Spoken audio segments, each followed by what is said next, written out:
case I lose it. Eric, Richmond, Virginia. You're next. Leo Laporte, the tech guy. Hey, Leo. Thanks for taking my call. Well, thanks for calling.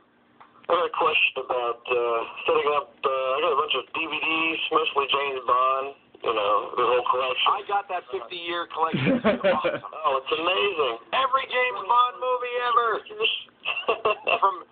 From Dr. No to Quantum of Solace, the whole kit and caboodle. But thank God he let that never say never again.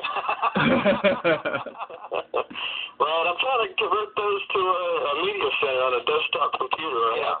Did you get the Blu-ray one? What's that? Did you get the Blu-ray version? Well, I knew somebody that got it, so Yeah, friends got the Bluray version. Well, I don't want to support piracy, but let me tell you something. So I do have the DVD though. Yeah, I get it. Okay. So ripping a DVD is different from ripping a Blu-ray. The movie industry blew it with DVD. They put a copy protection scheme on it so poor that it was cracked by a high school kid who has since been named DVD John within the first year of availability. So, yeah, DVD John, who's now no longer a high school kid, he's in his 30s, but DVD John cracked it, and there was no way for the movie industry to fix it, so DVDs forever were easy to copy. Right. Blu-ray, they said never again, so they have some better schemes for protecting, but guess what? The pirates always win. And there is a company called Slysoft, SLYSOFT.com, that makes Blu-ray ripping stuff. Now, I'm going going for the DVD to say. Yeah, because you own the DVD. You should not. Media center. Yeah, that's fine, not a problem.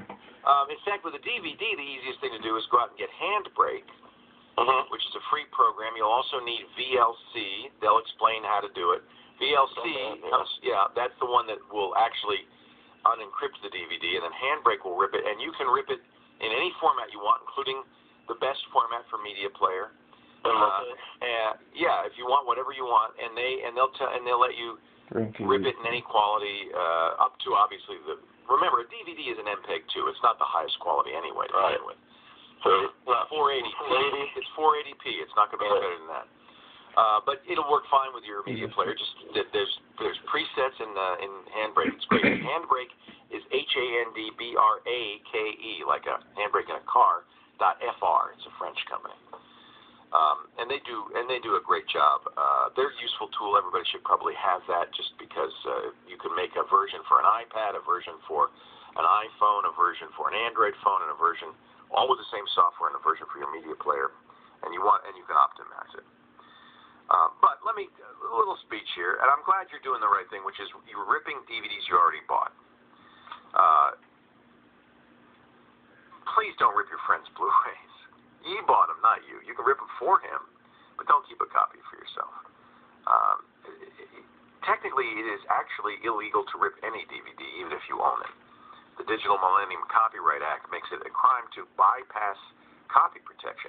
So even though the DVD copy protection was bypassed by a high school kid within months of its release and has been cracked ever since, it's just ethical. It's morally ethical to, even though technically illegal, it would be morally ethical to buy the DVD, and all you're doing is making it a different format for convenience. You're not giving it to friends. You're not putting it on BitTorrent sites. You're not giving it away. You're not burning discs and putting a blanket in your backyard and having people buy them. You're just doing it for personal use. I think ethically, that's acceptable. Legally, it may not, although I don't know of any case where anybody's been prosecuted for copying a DVD they own for personal purposes. I think that any court would say, he's not stealing. He's making another version so he can watch it easily on his iPad or his desktop. 8888 Ask Leo, that's the phone number, 888-827-5536. More of your